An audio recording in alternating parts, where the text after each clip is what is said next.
Good evening, everybody. Welcome to tonight's Rabbit Hole.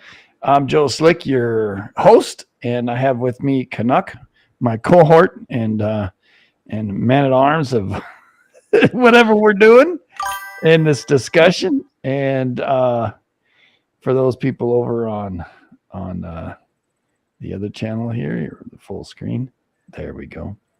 I want to welcome you all, and we will do this first. Hopefully this comes out. There it is.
Alrighty then.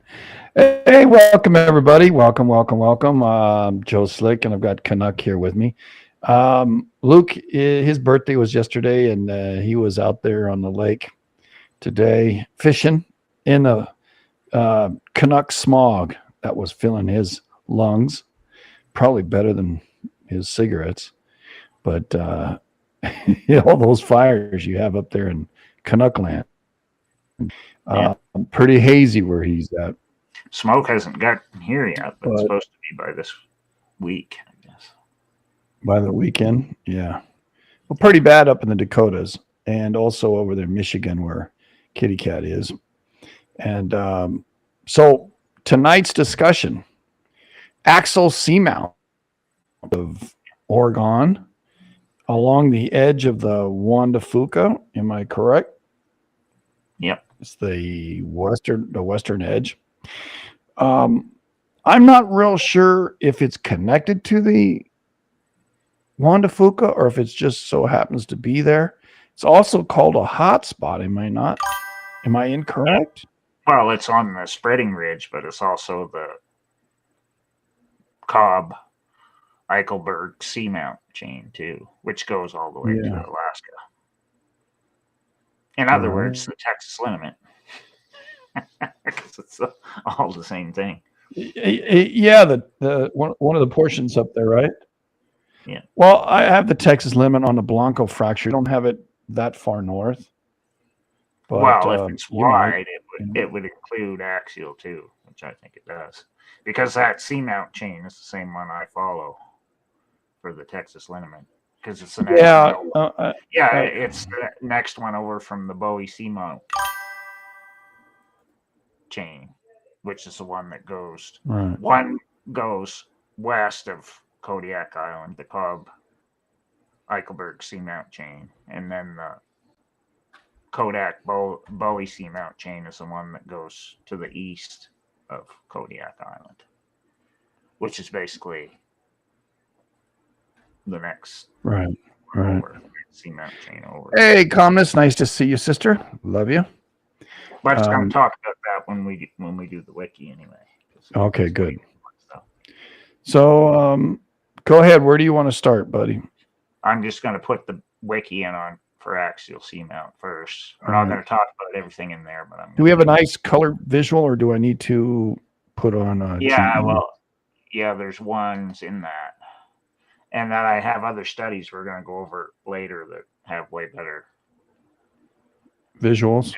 Yeah, visuals and stuff. But for the basic thing, we'll just do it from the wiki for now. Man, I only have like awfully slow. 5 wikis. So it's not too bad.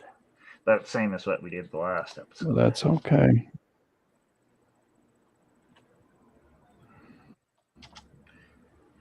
I don't know what's going on here. Okay. Running super slow. I don't know what's going on. Yeah, even like when I typed and copied stuff in there, it went slow. So I don't know. Yeah, there's a delay too. I can see. That's the solar storm starting already. Oh yeah.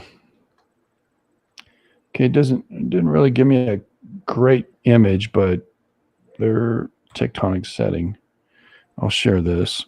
Share screen window.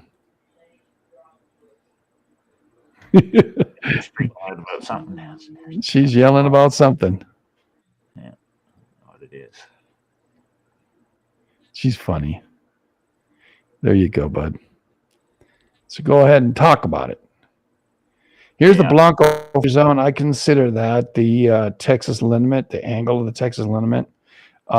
Just off of it, you've got the axial seamount right there at the top. And the Gorda plate down here. And the Mendocino triple junction down here on the bottom. So this is a strike slip. This is a spreading center. Meaning spreading means more land is made on both of these areas. And this is, one is sliding by, this one's sliding that way, and this one's sliding that way. So the wind right now is 693. Yep.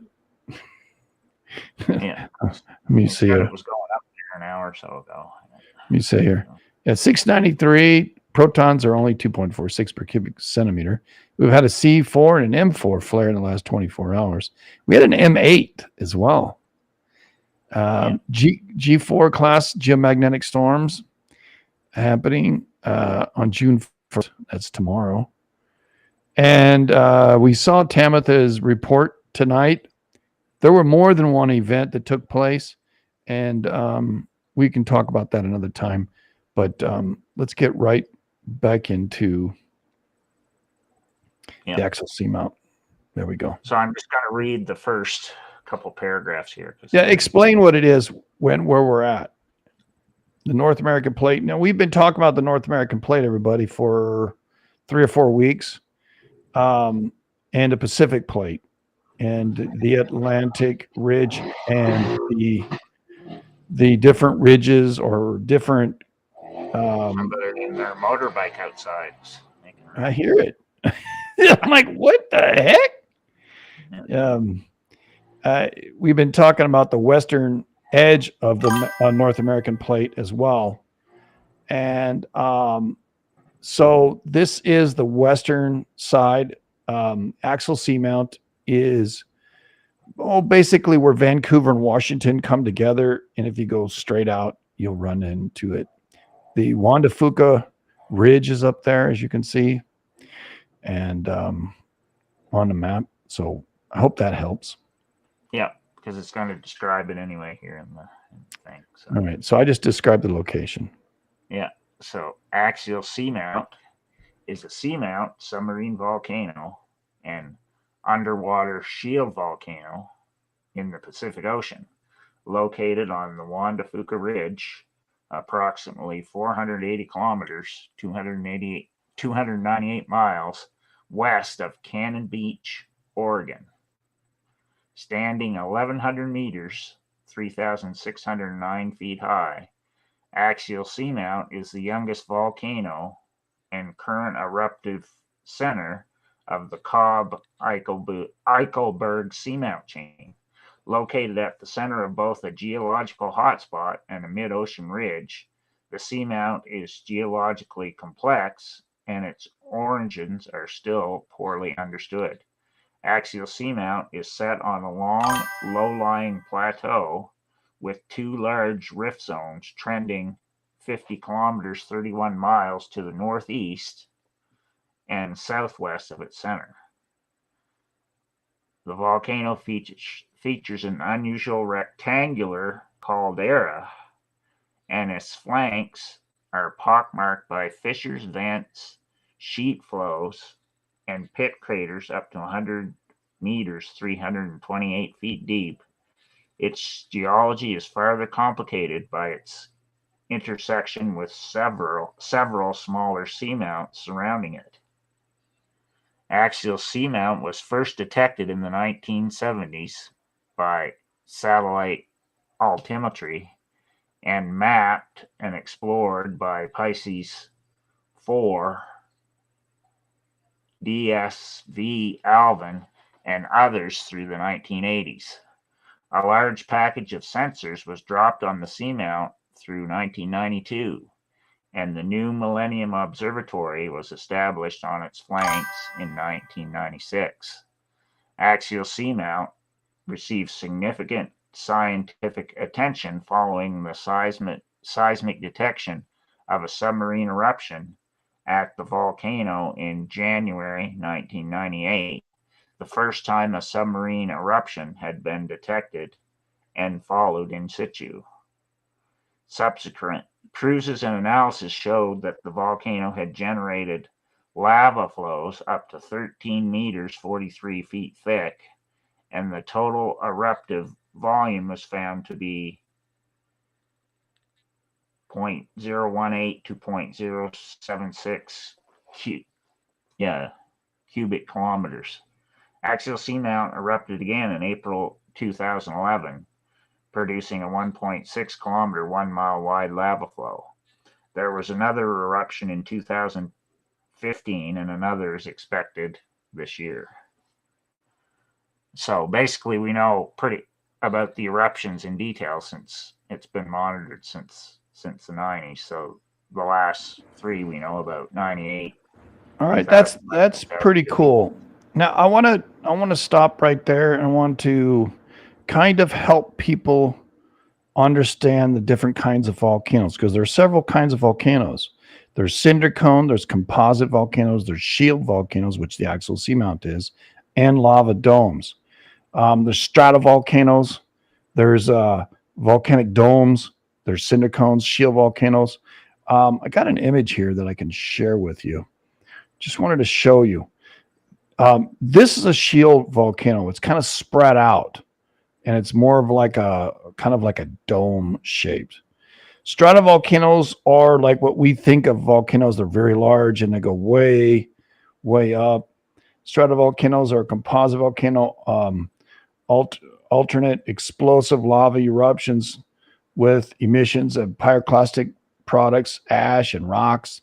They have relatively narrow base, fairly steep slopes, and they easily reach great heights. Whereas the shield volcano are built up slowly by the accretion of thousands of highly fluid lava flows, collected basalt lava that spread widely over a great distance, and then cool, thin, gently dipping sheets. Their name comes from the fact that they look like a shield when viewed from above.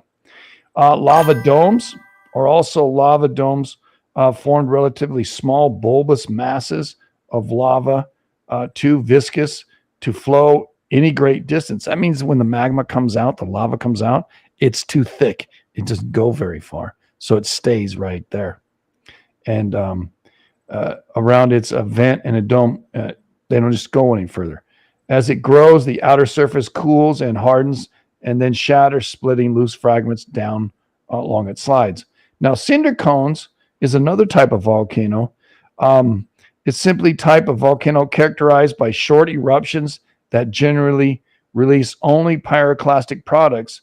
Most cinder cones have a bowl-shaped crater at the summit and rarely rise more than 400 meters or 1,300 feet. This type of volcano is numerous in the western North America. So we got the stratovolcanoes like the volcanoes in the Cascades. We got volcano domes, which they're all over the place. And then cinder cones, we have a ton here in the west of the United States. And then we have shield volcanoes as well. I believe there are shield volcanoes that are part of the Cascades.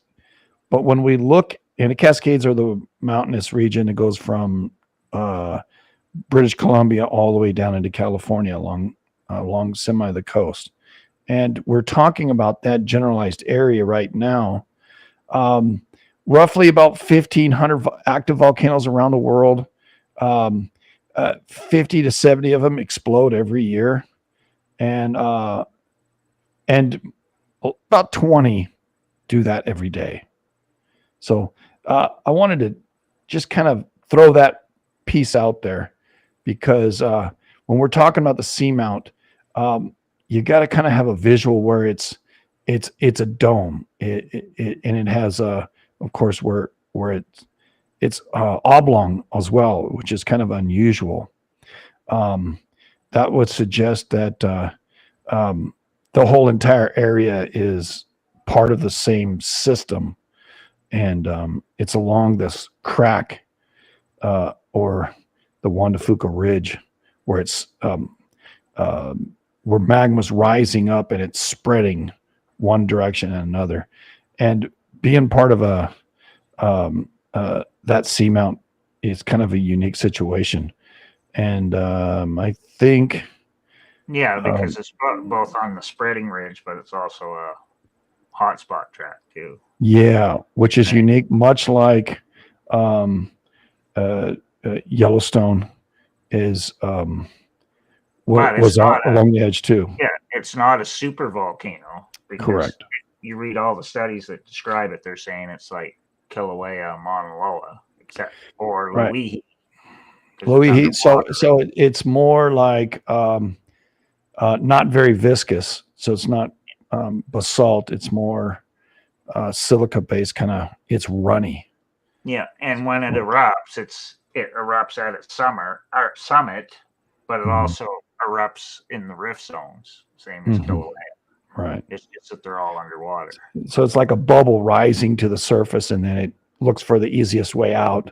And when it does, it's just going to go rolls out. It makes more lava flows. Well, same as what Kilauea is doing, if you want to. Okay. Yeah. So I hope that helps. Except it's doing it underwater, so it's not that big of a deal. This is what it does. So it's not going to like blow up and take out the West Coast. So I don't know where people are getting that from. I could see if it was a super volcano, but that's not what it is. Right. So. And here's the location right here, by the way. Because people are not understanding what type of volcano it is. So everybody's getting confused. Well, there are people out there trying to create fear. You create fear, then they say, "Oh, well, you must know what you're saying, so I'm going to watch you." Yeah. Right. Well, I don't know why. Because all you have to do is just do a simple Google search. It's not that difficult. I know. That's what I've said to people in different chats already. That are all freaking out. I said, "Well, on this you can see the cinder cones going northwest, right? A bunch of cinder cones going northwest." And there's Thompson Seamount chain out here as well. So it's right there on the edge of the Juan de Fuca. Here's the strike slip area of the Blanco fracture. Here's the Mendocino Ridge. Samoa Islands region, class, moderate, magnitude, 5.2, depth, 30 kilometers, 14 minutes ago. Samoans dancing around out there now. Samoa region. It's really, come on. We'll look at what Deck has to say real quick. There we go. Here's the Kermitics. So vibrations out there. Rapa Nui. Here's New Zealand. Vanuatu. Yeah, whatever. Here's Java. Yeah, so not seeing much. It would be Fiji. You would see it in Fiji right here. Yeah, there's not a lot. Kermitic's got a lot of noise outside of that. All right, so back to the axial seamount. Yeah, so now we're going to do the tectonic setting here. So okay. On that. Axial seamount is the youngest volcano and current eruptive center of the Cobb-Eichelberg seamount chain, a chain of seamounts that terminates south of Alaska. Axial lies where the chain intersects with the Juan de Fuca Ridge, approximately 480 kilometers, 298 miles west of Oregon. It is a product of the Cobb hotspot, but now sits on an ocean spreading center between the Juan de Fuca plate and the Pacific plate, offset by the Blanco fracture zone to the south and a ridge-built triple junction to the north. Oh, wow. Another triple junction, ridge built. That's one where the Explorer plate is. Okay, I don't know where that location is. Does it say? No, but just for me to explain, the Explorer plate is the little microplate at the top of the JDF there. And if you remember when it was swarming there back whenever that was, earlier this year or late last year, I can't remember when it was, we were paying attention to all that stuff up there. But it was all at the top of that JDF ridge. That's where that was happening, all those quakes where it was swarming with 6s and 5s and 4s and all that stuff. And it was kind of going towards Vancouver Island, and then it stopped. So that would be the top of that same ridge that Axial's on. So Axial would be more to the bottom of it, where the Explorer plate is up near the top of the JDF ridge. Endeavor seismicity? Yeah, there's a bunch of ocean stations out there. I wasn't going to talk about that till later because they're monitoring different things out there. So all the ocean things that used to be on. Well, knowing where the triple junction is, I think is important because in relation to the Mendocino triple junction, which is just south of this deal, we got 2 triple junctions here in the west. Yeah. You know, because the Juan de Fuca. Mendocino Gorda one. Yeah. And then you have the other one up at the top, which is the little Explorer plate, where it's interacting with everything again. So that's like top and bottom of the JDF. So the JDF is the one in the middle, if you go by the little small plates. Yeah. Kind of like what we talked about in the last episode, Rivera plate, and then Mendocino. Right? So it's the same thing, right? You always have these little microplates that are in between the other bigger ones. So that's how you get the 3-plate thing in multiple triple junctions. And I've said this before, that the more you break it up into smaller plates, you're creating more triple junctions, right? Correct. And that's why I'm cluing in on it, because he said, I never heard him say there was a triple junction at the northern half of the Juan de Fuca someplace. And I don't recall what. Yeah, because all those quakes we get up there that are between the northern tip of Vancouver Island and the southern tip of Haida Gwaii are all in that triple junction area, right, when they come down. And that's why it kind of makes that. Yeah, so it really makes it. Go ahead. That's why it makes the angle shape when we've looked at the Canadian ones there, because that's where that triple junction is. Is it offset by the Blanca Fracture to the south and a ridge built triple junction to the north? It kind of goes around where the Explorer plate is there. So it goes all around the edges of the Explorer plate, which is at the top. Now you don't see that as much on the Gorda one. It kind of goes more towards the bottom of the Gorda plate, which is the Mendocino fracture zone. And then sometimes you see them in on the Cascadia subduction zone, but right. Not very many unless it decides to go really, really big, which we haven't seen that in. Page not found. You know, they got these links to it. You know, I can't get to the links. Yeah. As a reference, the guy, you know, posted link 6, then 7 high resolution of axial seamount logged. Well, you'll see it better once we get to the studies. Sure. That's what I'm doing. Because they're showing like the rift zones and everything. So, or they show the lava flows where the lava flows are and everything. So they're going like super detail. Right. So it'll make more sense the farther we go into it. So now I'll just read the next paragraph. Go ahead, bud. Yeah, this position is not yet entirely understood. It is believed that the chain formed over millions of years by the now inactive Cobb hotspot is older than the mid-ocean ridge it bisects. So between 200,000 and 700,000 years ago, the hotspot was encroached by the tectonic spreading center, displacing it by as much as 20 kilometers, 12 miles, and building up the 500 kilometer, 311 mile long Juan de Fuca Ridge. At least seven spreading centers have been recognized, and plate measurements near Axial show that the ridge is separating at a rate of 6 centimeters, 2 inches per year, producing a complex system of oceanic basins and ridges, which this will make more sense when you see the newer studies that show all this.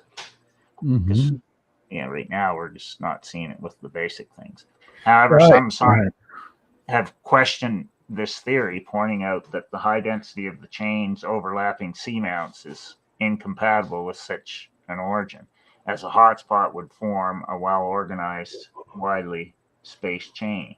Although the exact nature of axial seamount remains unknown, its complex origins makes it one of the most geological interesting features in the North Pacific. So it's one of the most studied ones because they've been interested in it for quite a while. Well, the thing blows up every 15 years off the coast, so yeah, that's its average thing based upon what they've done, because they've sampled all the lava out there. So they have they've identified, it's going to say in the study we look at later with all the good pictures. But okay, good. Yeah, they basically said they've identified 50 lava flows so far, and they've dated them. So when we get to that, I'll explain that more. Okay. So they know quite a bit about it. It's just that for some reason all this information is not out there, even though you can go look it up. Right, man. I mean, it's not readily available. You got to search, you know. Yeah. And I think that's. I mean, I assumed there was a triple junction up there, and the way I was acting, you know, and I'm stuck on that right now. I'm sorry. Yeah, well, it's just a little bit because the complexity of how those earthquakes happen all the time from, you know, Queen Charlotte Sound all the way to the central BC, Vancouver Island, and then it goes inland and it comes into Washington there, and then where the axial seamount is, there's hardly any earthquakes around there. Yeah. So it's like, hey, wow, all the activity seems to be when it gets ready to erupt. But that, yeah. All it seems to do is where that axial seamount is, that's the activity on that stretch of the Juan de Fuca. Yeah. It's very odd because the north is busy and the south is busy. What's in the middle? Well, the axial seamount in the Cobb section right there. So Cobb-Eichelberg seamount chain. Interesting. And it's part, you said it's a hot spot as well. Now, how do you explain for those who don't know what a hot spot is? Well, those are other seamounts that go up from there, because right now they say Axial's the current one. Okay. And so basically they think there could have been other ones before, but we have no evidence of those because they're already subducted under Alaska, right? So we just have the ones we can see there now. Now I'm sorry to interrupt. I'm trying to get where somebody who just now hears our channel and they're like, what's a hotspot? Well, in geology, a hotspot is an area of Earth over mantle plume where magma is hotter than the surrounding magma, independent of tectonic boundaries. And it's like a bubble from inside the Earth rising up to the surface. And it's hotter than what's the normal. And that's the hot spot. Like the Hawaiian Islands is a hot spot. Yellowstone is a hot spot. Yeah, so that's how I'm going to explain it. Because the Cobb-Eichelberg seamount chain is northwest to southeast. So it goes just like how Hawaii. Yeah, right.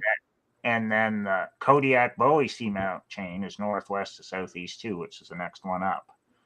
And the map I have on right now, it talks about northwest to southeast. That's the chain in Hawaii. And the mantle plume, that's the what comes out of the core rising up, and then it spreads out as it hits the crust in the lithosphere, or underneath the crust, which is the lithosphere. And it spreads out and then breaks through the crust, breaks through either where it's ocean or which is a thinner crust where the ocean is, or through thicker crust such as what's land, for us. And it's interesting how these things can generate earthquakes. They can generate, volcanoes such as Hawaii, Mauna Loa, Kilauea, and Loihi, Maui, Molokai, and Oahu, going away from the main mantle plume here. So it's not to scale in this image. I just wanted to share with those people who do hear and are watching it's like, well, what's that? The crust we live on is just the crust. It's the cooled magma is where we live. And then the lithosphere is several miles below that. And that's kind of where all the crust on the top, kind of like a scab, it is riding on all that hot stuff down below, and that's the asthenosphere, or the upper mantle, so to speak. And what will happen eventually when the JDF goes under North America, mm-hmm. It'll get run over. It'll get run over just like Yellowstone did. Yeah. That's what will happen. And the other seamounts that are part of the same chain, they keep going northwest towards the Aleutians, so they'll go under. So I'll interrupt again one more time. On the unreported or if there's a seismo picture to it, then it's real earthquake. Otherwise, it's not. You need to have some sort of evidence to say, hey, an earthquake happened out there. And a lot of times they don't get called. So I see what I think Kitty Cat was saying that, right? Yeah. Well, unless it reverberated on a liniment the whole way across. Deep Romania just happened. Yeah. Yeah. Rift is usually a hot spot. If there's a rifting, there's usually a hot spot. Okay. A rifting, that's a spreading apart. Is the Atlantic ridge, is all of that a hot spot? Azores. The Azores is, yeah. So that's why all those islands are out there, right? The EPR, East Pacific Rise, that's a rift as well. Is that all part of it? Oh, you have the Bermuda hotspot. Yeah, interesting there too. That's a strange one. So, like, why is there, an island out there in the middle of nowhere? Hotspot. Yeah, makes sense. Makes sense. But I think those tracks are also the hotspot tracks are where liniments are too. But that's my other theory. Say it again, my brother. I think where all those hotspot tracks are also liniments. That's why they're there in the first place.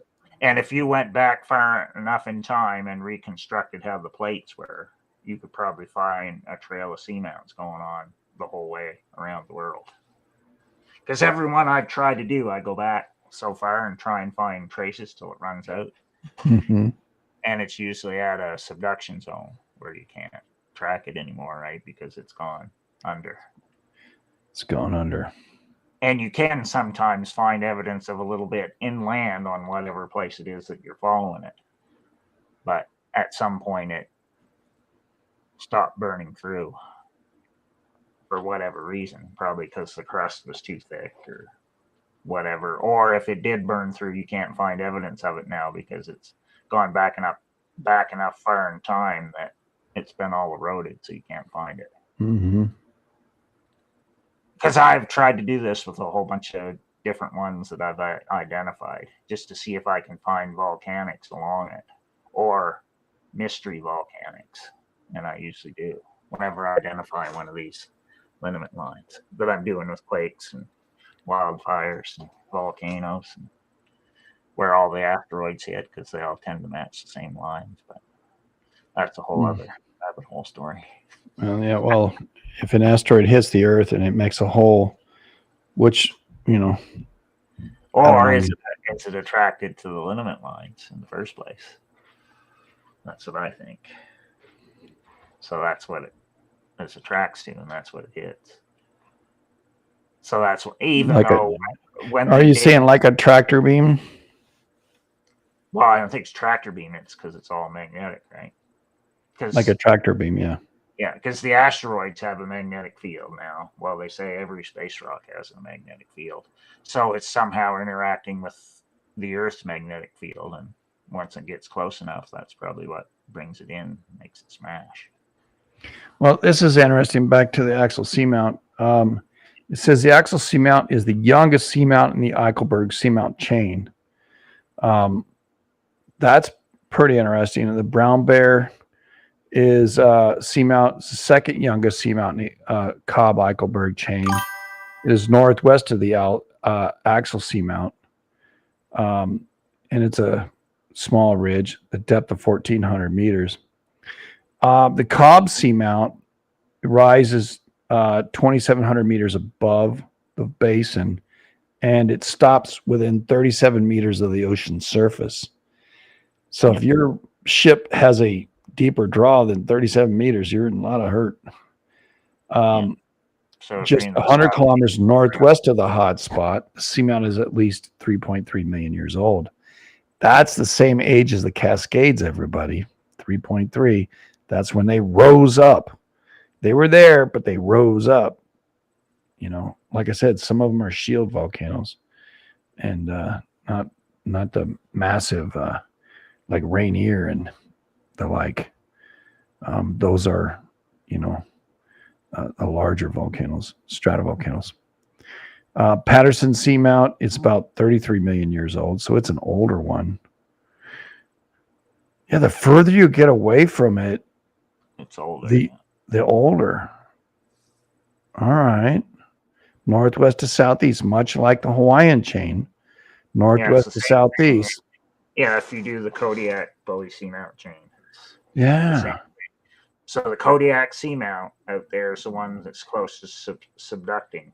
So Kodiak over here on this map, right here would be younger, and as you go this way, it's older. Right? So that's interesting. And they debate if the one that's up there farther, the Kodiak Bowie Seamount chain, a part of it went in under BC. So there's all sorts of debates about that. Right. Yeah. If that's part of all the volcanoes that are there or not. But that's another episode. We don't need to get into that right now. Right. Trying to stick on Axial. All right. But anyway, I'm not going to go into all the detail stuff here that they're talking about now because it gets into the detail of every single eruption. But all I'm going to say is it erupted in 98, 2011, and 2015. And right before it erupts, it has a whole bunch of like so many thousand little quakes. So 6,000, 8,000, 10,000.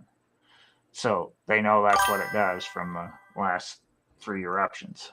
So when everybody hears about, oh, it's going to have 10,000 quakes, well, it's done it at least 3 times before that we know in detail because we've been monitoring. So it's not anything new for it to have like a 10,000 quake swarm before it erupts. But now that I've been studying all the other ones all over, I'm finding the same thing. It's always like 6,000, 8,000, 10,000.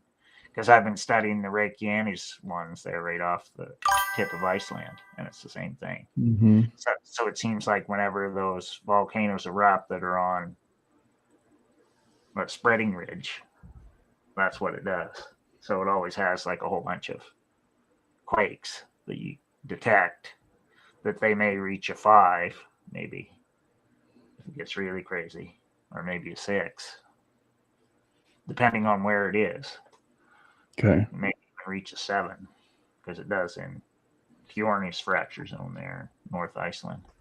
So some of them can reach 7s on a spreading ridge or transform fault. So it's pretty interesting once you start reading about all these different ones, because then it makes sense because they're all kind of doing the same thing whenever they have their eruption, because that's just how it works. But because people aren't studying all the other different places, they don't have anything to compare it to, I guess. But it's basically, that's what it does. So I'd be more worried about an asteroid hitting it and blowing the thing up and causing a problem from that than I would be from axial erupting, because that's what it does. So yeah, it's a young volcano, much like wow, way over here. All right. So, I don't know. It might come up out of the water eventually, but I don't know if it has enough time before it's going to get run over. So it's not going to matter. Right. So, or maybe it'll make enough stuff to be added to North America. So it'll be the axial accreted terrain at some point if it comes up high enough. And then North America runs into it. It'll be an axial add-on. So North America will have an extra axial to make it roll better. Right. Yeah. So anyway, so it's erupted 3 times that we know about, and that they've had instruments out there and they've been analyzing it. So they know pretty much how it works based upon those last 3 eruptions. And right. Also, the 98 was a 9-kilometer long fissure. That sounds like Iceland, doesn't it? Yeah, well, it's the same as Iceland or Hawaii. Yeah, right. It's the same thing. It's just underwater, right? Because it, like all the studies I've read on it, it erupts at the summit, so same as like Kilauea or Mauna Loa, but it also erupts out the rift zones, so same as Kilauea or Mauna Loa or in Iceland, because that's what it's doing. It's coming up and erupting out through and then going following the faults or the rift zones. So that's what it does. The only difference is that this is underwater. But of course, they know all that now because they're observing it and watching it and doing everything and monitoring it, and they know how it all works under there, and they've mapped a bunch of lava flows and dated them. Yeah. And that's what I'm looking at now. And it says, of the deep basalt of Patton Seamount shows to be about 33 million years, which coincides with the time of the seamount was above the Cobb hotspot. However, their samples collected from shallower depths of basalt, which are younger, suggesting that even after the hotspot volcanism ceases, non-hotspot volcanism can sometimes take place. So you don't need the hotspot for volcanism to take place. No. That's interesting as well.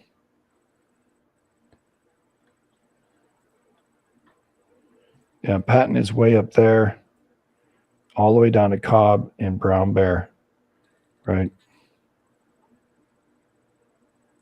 But see, it's really the same thing in Iceland too, right? Because you have the hot spot there, so it's making more lava to build it, right? So it's the same thing, right? Agreed. I find it's just one above water and the other one is still underwater, and the question is it ever going to get to be above water? Well, we'll see, because it takes time.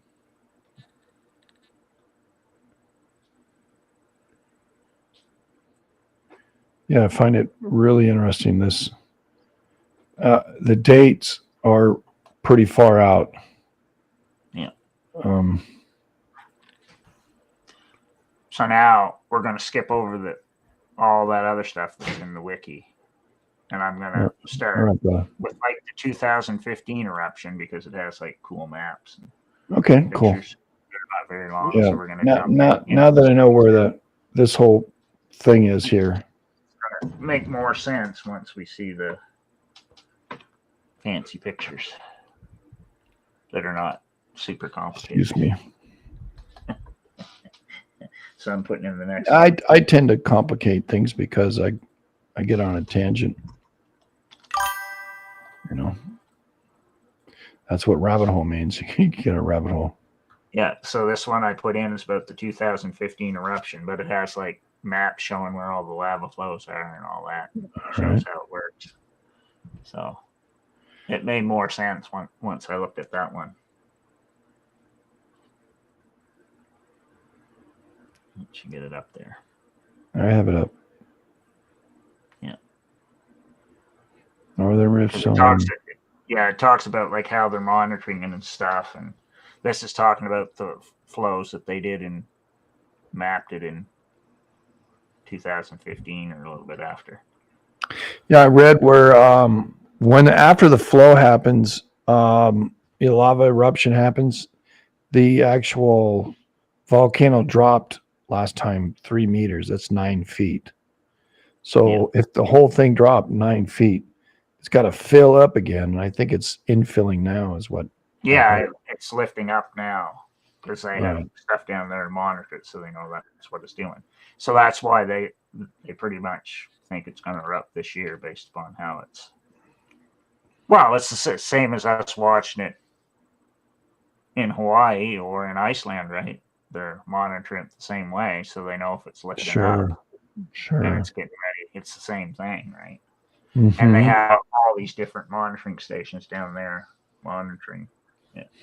And now they have the cable array out there that does all the stuff too. Right. It's basically a fiber optic cable sitting on the bottom of the ocean. Yeah. And that's how we have all the info from the ocean stuff, where we can watch the specs for it. That's what it comes from. Right. The eruption seamount inferred to have started 2230, April 23rd, with an earthquake swarm August 14 and 29. And there's the American Oceans group, and then there's a Canadian one. So you can get it either or. Yeah, the latest one was September 8, 2015. And then most recent bulletin is at 2017. Is located about 470 kilometers offshore of Oregon coast. An eruption inferred to have started 2015 with the earthquake swarm beginning was confirmed during the August 14th to the 29th of 15. cruise by the Thompson Seamount, according to Personal Communications. In 2015, Bill Chadwick, Oregon State University, and NOAA, like the eruption is unknown, but it was very likely days and weeks since the deflation lasted for about 10 days. The temperature signals lasted about a month. Yeah. Interesting. So it lasts for like a certain number of days when it erupts, and that's what it does. And then afterwards, they go out and map everything and figure out where all the lava flows went. Right. The research crews revealed new lava flows observed from the bathymetric data and observations made during the remotely operated underwater vehicle. This eruption produced large volume of erupted lava since monitoring and mapping began in the mid-'80s. 2 large lava flows in the North Rift Zone, 8 to 16 kilometers north of the summit caldera, were at most 127 meters thick. Some of the thicker areas have had drained collapse features indicating molten interiors were in place. The RV traced the flows about 2 kilometers near thinner lava flows were also identified northeast of the summit caldera. So 127 meters thick. Pretty thick flow, dude. Yeah. 127 multiplied by 9. Yeah, it depends on what it's running into, right? Like think about Kilauea when it erupted and where the lava basically 1,000 feet, dude. Yeah. So it's like the same thing except underwater, right? Yeah, 1,000 feet thick lava flow. Yeah. So it's gonna go in like a valley or whatever the lower area. It's just like if you think about what it did in Kilauea in the big eruption in 2018. Yeah, it's very much like what's gone over there in Iceland, yeah, and what's happening in Hawaii right now. Because it always will run to the lowest spot, but it can go in even underwater, right? Correct. I apologize. So it's the same thing. I'm very tired. Yeah. So now I just wanted to show that to give about the most recent eruption, 2000. Sure. Well, the next study we're going to look at talks about the last three eruptions. Here's the inflation, the eruption, the inflation, the eruption, and it's been inflating. So I don't know what the current inflation rate is at this point, but it looks like 2016 was the last time they talked. Yeah, it's the last time they talked. Do you have a more current version than 2016? New stuff, but the thing I'm going to do right now is talks about the other eruptions that we know about. Sure. It's a study that came out in 2018, so it's going to give us more. All right. Is that the link you just put in? That's the one I'm going to put in right now. Okay.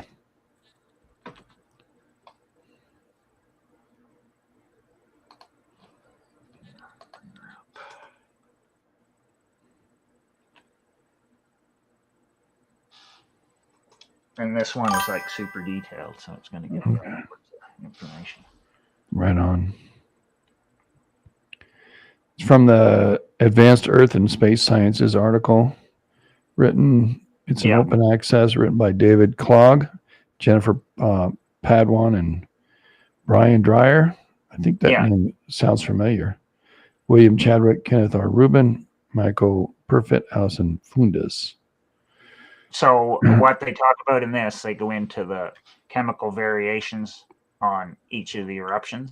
Okay. Because they've started taking samples from all these lava flows, right? The ones that we've been monitoring, 1988, 2011, 2015. Correct. So they go into this and they talk about how they do it, but we've heard about all this before about them doing samples of lava flows and all these other things too, right? Like they're doing in Iceland, they're doing all over, and then they're they can tell how the depth is, what kind of the composition of the rocks that's coming up to the surface, and the whether it's blue schist, green schist, whether it's a subduction zone, or whether it's deeper, or whether it's surface melt. They can tell all the differences. You got magma that's super hot coming from deep down. And as it comes up, it melts the surface around it. They can differentiate the surface from the actual plume that's rising up. I find that super interesting. And it talks about in here they can tell how old the lava flows are, but we know that from everything else they're doing at all the other places, right? Right. Same Well, thing. we've educated ourselves over time. Yeah, so I'm not going to go into super detail on this Okay. study. I'm just going to give you like the main Hey, things. give us a punch point. Yeah, so I'm going to hit like the key points. All right. Section is the easiest to understand, and then I'll add a little bit other stuff to that. So it says the key points for this: axial seamount lava flows erupted in 1998, 2011, and 2015 are all transitional morb, chemically similar to all lavas erupted since 1650. So based like later on One this source, yeah. Yeah, it says they've done 50 lava flows out there at Axial Seamount. It says down here further in the study. And they've dated them all. So they know the ones going back to 1650 are all pretty much the same chemically. Same composition. Okay. Yeah, so that's what it's. So it's one source. It's not multiple. Yeah. All right. Yeah. And it says, well, the lava compositions vary with distance from the caldera, consistent with cooling during transport in the dikes. So it has dikes that go out just like all the other stuff, same as Iceland or Hawaii or whatever, right? So they know that it's in different dikes and all that stuff. So what it says, the short repose period between 2011 and 2015 resulted in eruption of the hottest lavas at the summit since 1290 to 1370. So I guess they can tell how hot it was based upon those samples or whatever. All right, you're saying 1290. Yeah, to 1370. That was the last time that the lavas were as hot as what they were between 2011 and 2015. Because see, 2011 was the same year as we had the Japan megaquake, too, right? So you're picking up on where I'm going with it. Oh yeah, I already know because I'm already heading. Yeah, you're right there too. But yeah, that's interesting dates. Go ahead. Yeah. So anyway, so it goes down through here, and they go in talking about the crystals, and they say the lava flows are not all hotspot too, which is pretty interesting. Because they can tell the difference between the hotspot lava and just the spreading ridge lava. Right, right. Yeah, so it talks about that because they go into the basalts, and which is basalt and not basalt, all that cool stuff. And they keep going down. You'll read in here that it's erupted like 2 different types of lava in the last 1,000 years. And they get like super technical. All right.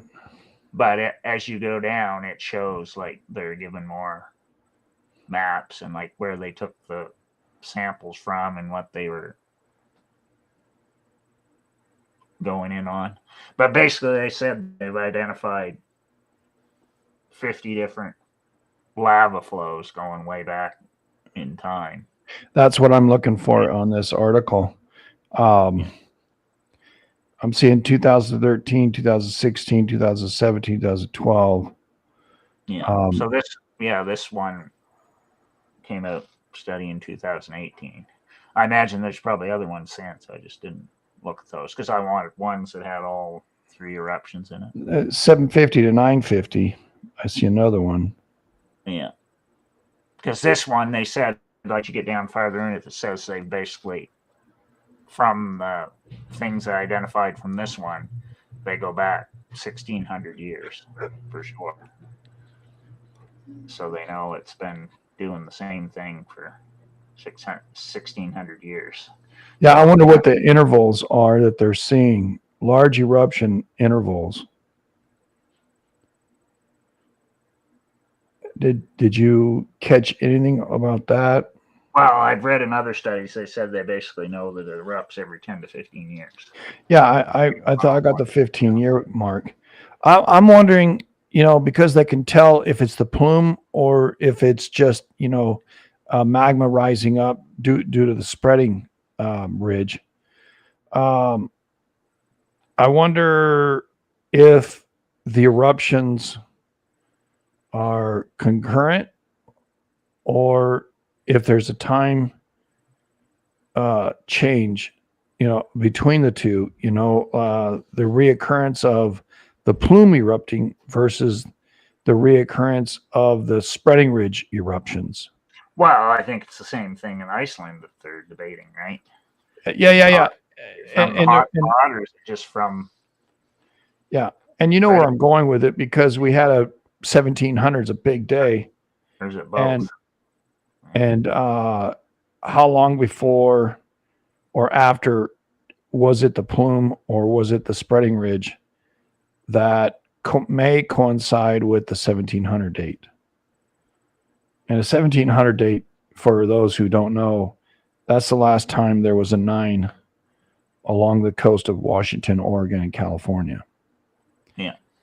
And interrelated, we know from our past studies that it isn't the one event, the 9 that took place, that's all by itself. There were things that led up to it. Yeah, well, I haven't seen a chart that they have when they have. They probably do, but I haven't seen it. Well, I don't know if they're even looking for it. Yeah, that's like giving a chart every year that they know that it erupted. Mm-hmm. I didn't see that in their stuff I was looking. Yeah, they study from 1998 all the way to 2015. Yeah. The different elements in there. But in this particular article, want to do is I want to see if the ETS has anything to do with the axial. Yeah, that would be interesting too, wouldn't it? So that's my next thing. Okay. I'll put that in there next because that was my bugaboo. I wanted to see if there was any relation between ETS and axial doing its thing. Correct. Yeah. So I'll put that in next. Because I had to find the data and then compare it to the dates of what I knew from the eruptions when I studied it. Well, we know that it's 3 inches movement a year. Yeah. And we can then extrapolate that from Patton Seamount, which was over the hot spot at one time. And depending on the distance, just say from here to the hot spot, 1,000 miles. See, 1,000 miles. And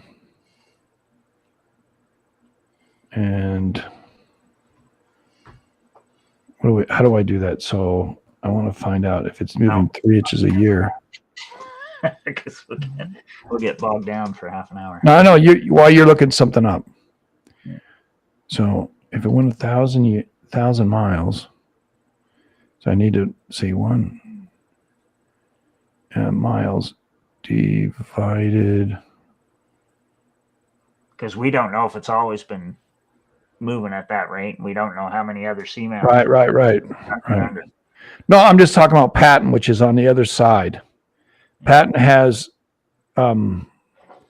chemical that it was over the Axial Seamount at one time, the hotspot, the Cobb hotspot. What do they call the hotspot? And I just don't know what was the speed. If it's going 3 miles a year and it's 1,000 miles away.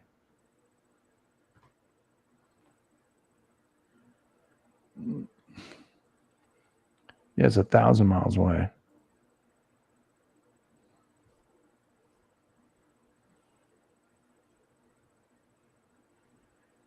Three inches a year it would take to go 1 foot would be 4 years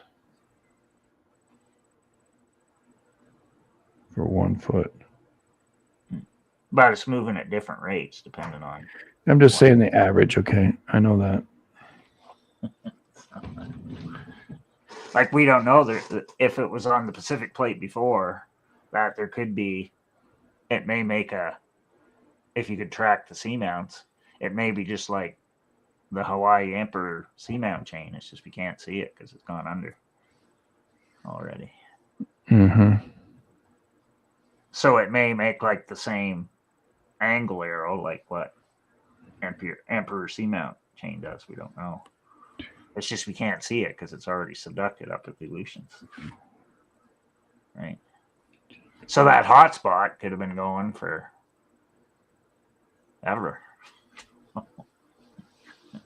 Because we can only trace it to where we can see it. Which, if the Pacific Plate changed vectors at one time, well, then it was going a whole different direction and different speed. Well, and we're just guessing on the speed that it's going now based upon our measurements. Doesn't mean it was always doing that. So trying to figure out what it's doing now, I think, is not as easy as everybody's trying to simplify it. Like at some point, North America is going to go over the top of it, and the Pacific Plate is going to go under the Aleutians in the graphic we're looking at. It's just a question of how long is that going to take. Yeah, well, roughly 2 million years. Yeah. 1380. If I'm right, Patton was over the hot spot 1.3 million years ago, 1.4 million years ago. Yeah. I could be off on my numbers. It could be 13 million years ago. If it for 4 years to make 1 foot, and for a mile, it's 1,320 years for 1 mile, and it's 1,000 miles. I think I got that right.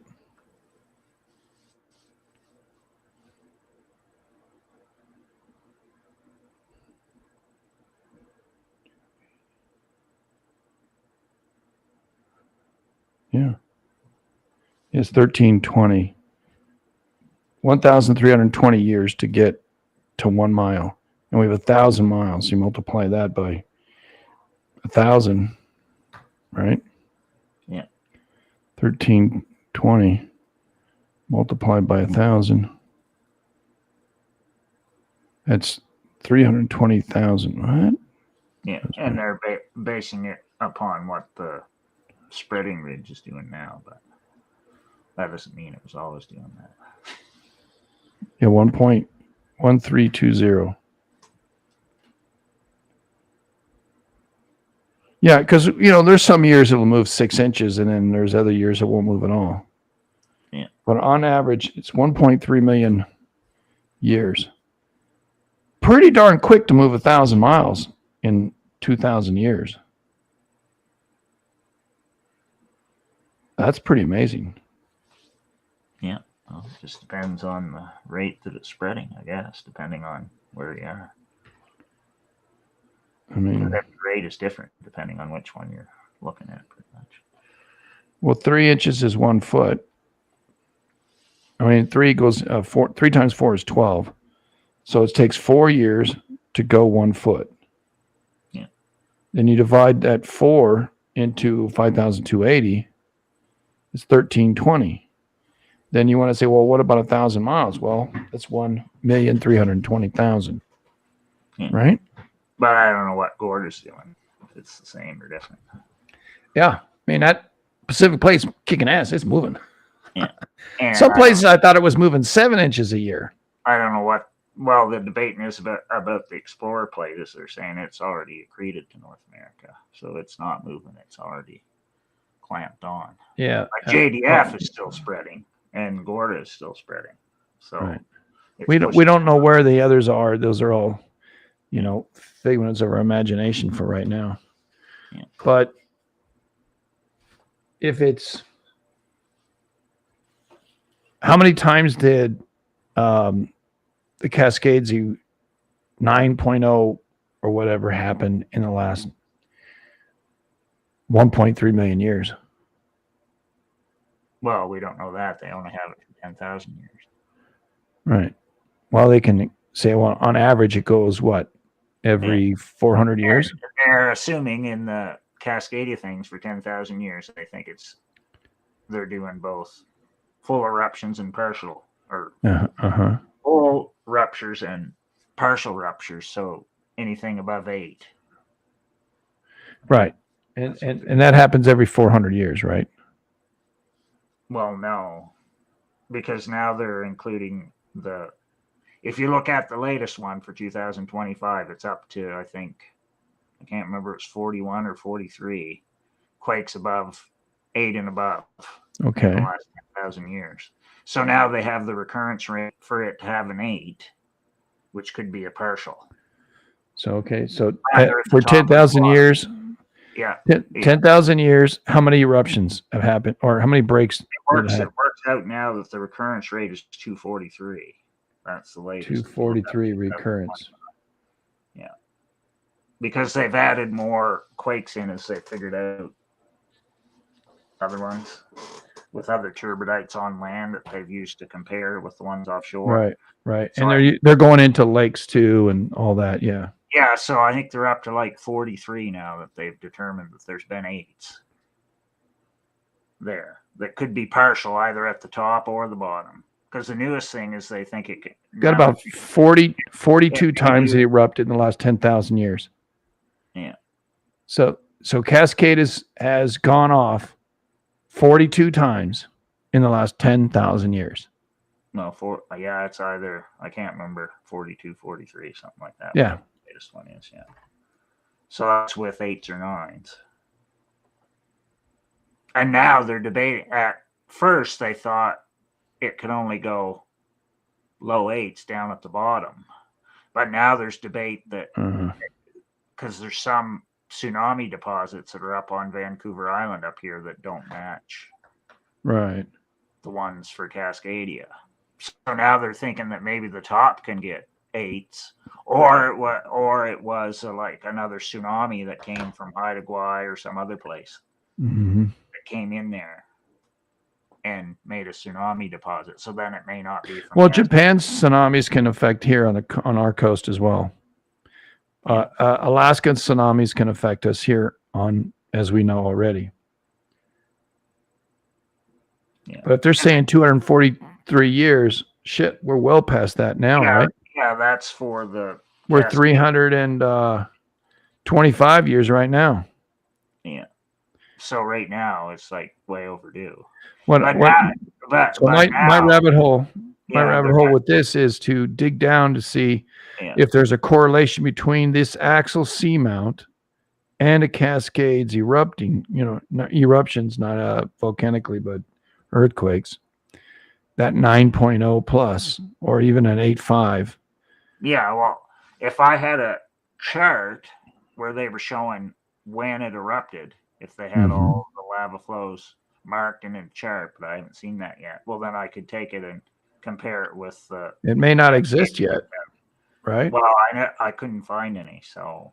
Right. That's something that maybe they're not looking at and we're looking at, so. Yeah. Well, and like when I wanted to figure out the ETS thing, I can only go back to 2003. That's as far as I know. Right. Isn't that bogus? Yeah. So I can see the data going back to 2003, so I can see what it was doing in 2000. Now this is a very subjective slow slip rate that's going on in the Pacific Northwest Seismic Network, and eventually every 14 months there's an event. It's confirmed ETSs, right? Yes. Yeah. So that's the only data we have. So that's what we have to look at. Correct. So I wanted to see what it was doing in 2011 and 2015. Okay. 2011 summer. didn't have the video, but image, but I know. Yeah, so the 2011 eruption was in April, and the 2015 eruption was in April. Right. So in the spring. Okay, we've got So a high event August of 2010. A event happening in June of 2011. Yeah. And August of 2011. Not near as high as August of 2010, but a major event happened in 2012 in September. That was 884. Wow. So it's not happening right when the eruption is. It's either happening before or after. But yeah, I'm wondering if it's leading up to it. Yeah, you're with me on that. Yeah, so to me that would make sense because it's spreading out there because stuff is coming and up. 15. Yeah, September of 14 is the other peak. Yeah. Yeah. So, if we're looking at 2015.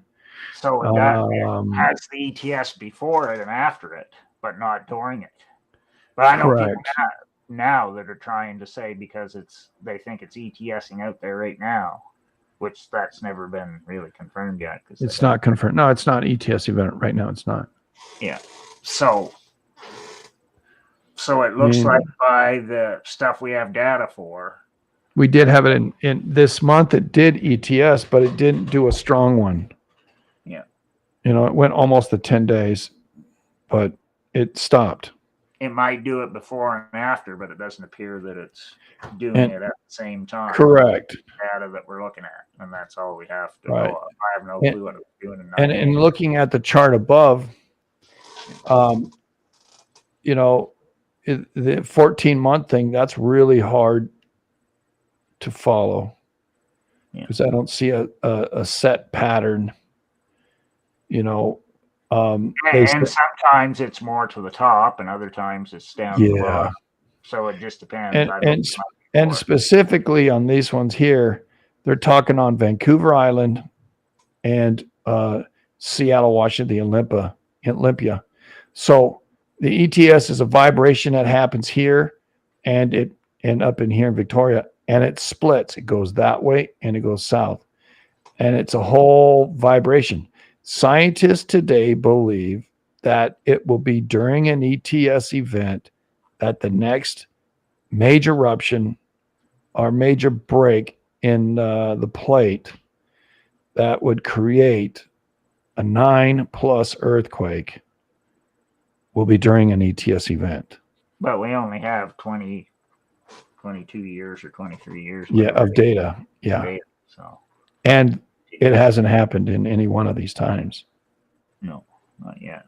But we have seen an uptick over since 24, an uptick in vibrations that are going on that aren't following the 14-month program, even from 23. So the guy who makes the log, he's retired, and he suggested that their supposition of saying every 14 months doesn't hold water anymore. No. But because there's inter vibrations happening during the 14-month, and the South has been super stinking busy. The North was pretty busy. Because I think it does it before you get smaller quakes too. You can see here, this is from the 17th. By the stuff I've looked up on it so far. 18th, 19th, 20th. And it's so splitting. it will do its tremor slipping, and then all of a sudden you get and then it stopped on the 22nd of this month. It stopped. In Puget Sound somewheres, and then it'll stop doing what it's doing. Right. It'll move up to right in the middle of Vancouver Island, and it will move south of Olympia and then shut off. But we're seeing a lot of happenings down here. And this date is stopped on the 22nd. So we have 1, 2, 3, 4, 5, 6, 7, 8, 9, 10. And that's when it kind of started. This is 10. It has to go 10 days. That's not one. That's not one. There we go. If it started on the 15th, it's got to go to the 25th to be an ETS event, 10 days. And see, it picked up right on the San Juan Islands. That was like a mini one. And he talked about the mini ones. And he the log is there. Everybody can read it. Because I think it still does the tremors even before you get a 2, 3, 4 in a certain spot. Because the whole thing is like tremoring before it has a quake. Yeah. Like they're trying to equate it to the big gigantic ones, but like if you go back to everything it's doing once you start reading about all the ETSs everywhere, right. It's leading up to a big quake, but you still have like a whole bunch of little ones that happen before. Correct. Now January 20th. Because I've gone back certain quake dates on Vancouver Island stuff, and I went and looked them up, and then I went and compared to see what the tremors were doing 2 weeks before. And I wanted to see if they were like if it was tremoring in the same areas the quakes happened on Vancouver Island or Puget Sound. And it did, like when I looked them up, whatever one it was. So I said, well, it must be that the whole thing is tremoring a bit even before you get like a 2, 3, or 4. Because then it seems like after you get to 2, 3, 4, it calms down again. And then later it'll be relaxed for a while, and then it'll tremor some more, and you get another one.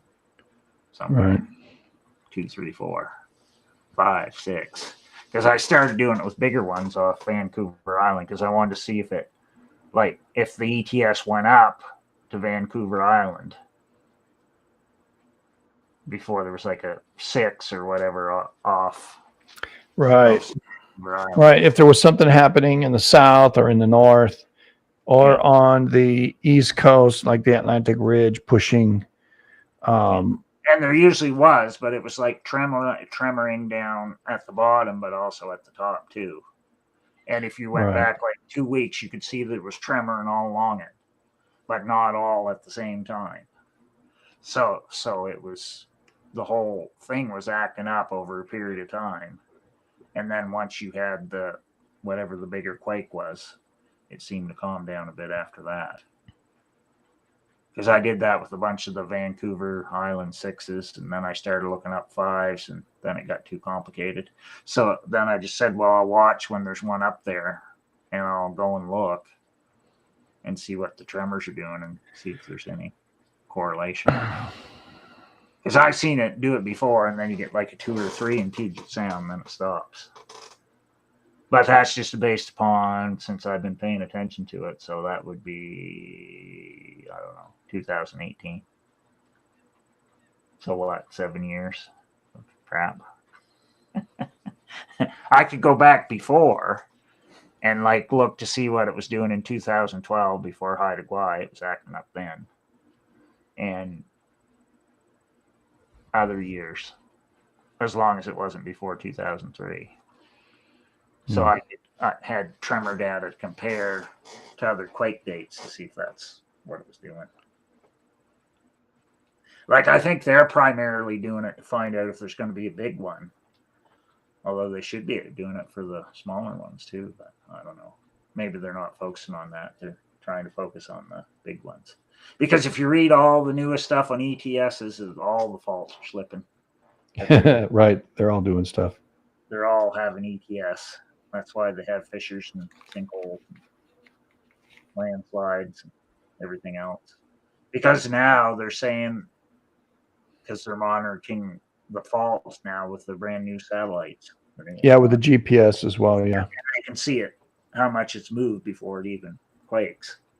They're saying, oh, well, that's already moved, whatever, 3 millimeters or whatever, in 2 weeks or 1 month or whatever, because they can see it all with the satellites now. So if you went out there and looked at it, you probably couldn't tell the difference. But they can tell from the satellite, so they know that it's already moving. And then when it really starts moving, then you get fissures and you get landslides and sinkholes all along the same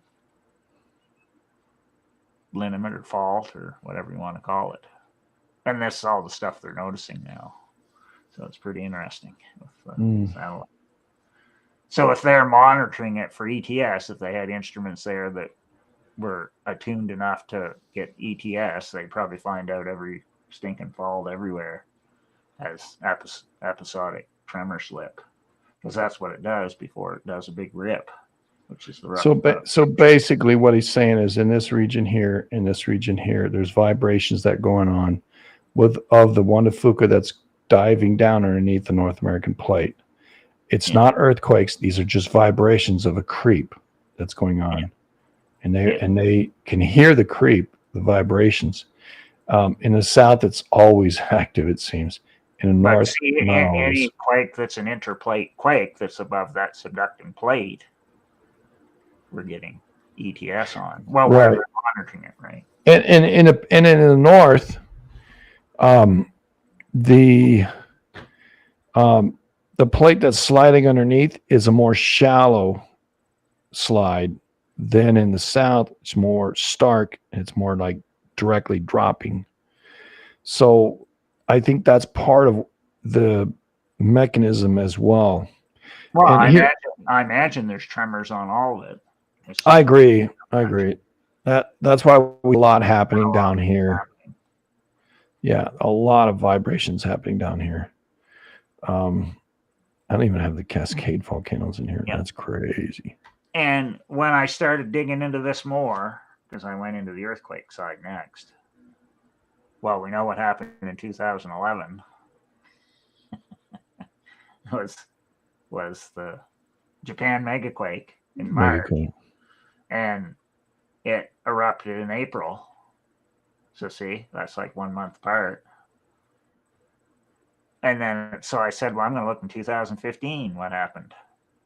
Well, it erupted in April 2015. Guess what was basically at the same time? The big Nepal quake was within like a couple days. Huh. Hi, late girl. Nice to see you, sis. So I said, well, that's crazy. So like there's these big quakes happening right around the same time as what Axial decided to erupt. And when I went back to 98, it was the same thing. I think there was like an 8.2 in Indonesia, 98, I think was in. All right. So vibrations, we're watching for vibrations. We're watching for magma intrusions. We're watching for magma expulsion out of the core here or out of the lower mantle or upper mantle. So volcanoes we're watching for. So what else do you have for us? Yeah, so to me, to summarize, the last 3 times it's erupted that we know about, there's been 8 at the exact, pretty much the same time. Okay. So if it's going to erupt, based upon what it's done the last 3 times, we're probably going to get an 8 before it erupts. Pretty close to them. An 8 where? Along the Pacific Ring of Fire? Yeah, well, it could be. When I looked it up, well, it was the Japan megaquake 2011. 2015, it was Nepal. And then that's pretty far away. Indo. I don't know that we can make that deduction, but we can see. We can see. The last 3 times that we know. Sure, we can see. That's all we have to go on. Right. Unless I had all those other dates in a chart, and I could compare them to other things. Right. Nepal is over here. The big quake in Nepal he's talking about. He's also talking about Japan, right up in here in 2011. Yeah, that was March 2011. Mm-hmm. The other one was, they were both April, a couple days apart, Nepal and Axial erupting in 2015. All right, Lake Girl, that'd be good. We can discuss that on the morrow. I don't want to detract anymore from what Canuck is trying to show us. Because I do that too much. Based upon that, the last 3 times, I think there should be an 8 before axial erupts. So we'll see if that's what it does or not. But the way things are going, we probably will get an 8 here pretty soon. I agree. But you have anything else you want to bring up on this axial seamount? And we talked about the events. So we made a correlation. We're trying to see the missing pieces between the axial seamount, the Cobb seamount chain, and what's happening with the ETS event. Now, I would also like, I think the next week, Wednesday, let's go to the fair weather. I don't know that we actually did too much on that. It's a fault system here at the top of the Juan de Fuca that goes all the way up into Alaska. Yeah. And it is a strike slip fault. I don't believe it's a transform, but you can see the cut right through here. Because they say now Fairweather and Queen Charlotte are all the same one. Yeah. And it's a major fault system. And it's the same as the San Andreas. San Andreas, yeah, transform. So, it's all related to what's happening in Alaska, the subduction, this northwest to southeast chain of volcanoes that are area of our subject matter tonight. And, I don't want to, detract from what we've done here too much more. Is there anything else you want to add to this little study here, or? Oh, that's it. Because I just wanted to try the quakes and the tremors to see if we could find anything out from that. Yeah. All right. Well, this is missing pieces, but we're putting the pieces together. I think where Canuck and I both were going was the interrelationship, if there exists, between the tremors, the major earthquakes that happen due to the subduction zone, which is adjacent to the axial seamount, and we did quite a bit of geology on the seamount and the adjacent volcanoes there: the Brown Bear axial seamount, the Cobb seamount, and the Patton seamount. There are 8 or 9 other ones that are lesser known, but they're still within this range. And also the northwest southeast trend of all this stuff, northwest to southeast, trend of all this stuff, and the relationship of the Pacific plate, the North American plate, and even what's going on out here. I guess there was a big earthquake out here. And Iceland, which is very similar to what's going on in Hawaii, which we're following. Hawaii erupt on and off. I think it's on its 21st, 23rd eruption, as Iceland is. But you can see that that's northeast to southwest instead of northwest to southeast. So that liniment crisscrosses our liniment here. And well, and that's what I think is going on with Idaho Falls too. Yeah. Stanley. Yeah. Talked about. Yeah. Well, we can talk about that again on another time. I think next time I want to talk about the fair weather, and unless something comes up, that I want to know more about what's going on up here. There are several volcanoes up here as well. All along those lines. And yeah. It depends on whether people are reporting it or not. Correct. Well, like I said, I told Kitty Cat, I said, look, I don't think I can say there an earthquake happened unless I see it on a seismo. Can a seismo make an error? Sure. But Well, sometimes they're booms, and then they don't record them as a. Correct. Or an explosion of something, or it's a gas explosion, or a slide underneath the ocean in the ocean. They hear the booms down there off where Quake Cat was talking about it too. Yeah, agreed. So, but I think that's once again. But I want to see evidence of some sort of machine that says, "Yeah, there's something happened," rather than just somebody. The ones off Carolina, I think they call them the Seneca booms. Yeah, I've heard them for a long time. That's what they call them. Right. But they don't always register as an earthquake, same as the booms. Right. Well, then that would be, one of those things, or volcano lights, volcano booms, or earthquake lighting. Or they're blowing something up out there, Russian subs or Chinese subs. Yeah, drunk Chinamen. North Korean sub. Yeah. The North Korean drone ship. Well, I appreciate you there, Canuck. Thanks for doing this with me. Sorry I was late. I am exhausted. Tomorrow's my anniversary, so I'll probably be popping in and out here, but don't know what's going to happen. May do a report in the morning just to see what's happening. So look alive, everybody. It'd be a special report. And appreciate you. Appreciate you there, bud. Before it goes off too. Yeah, we'll do Nankai again.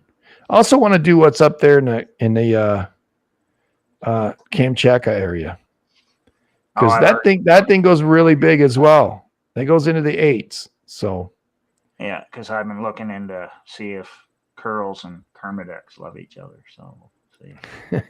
I'm still working on that. Yeah, well, so I'm already ahead of you on that one. Because how you have to look them up, they're basically everything from Hokkaido to Kamchatka is all under the same thing. So it's all Russian, really. Right. All right, Canuck. Thank you so much. Thank you, everybody, for watching the show with us and being a part of us. We'll try to do this again here on Wednesday, and appreciate you. Canuck, as always, love you, brother, and we'll talk soon. More than we talk more offline than we do online sometimes. But hang in there, everybody. Remember, don't get none on you, and have a good one. Good night, everyone. Good night.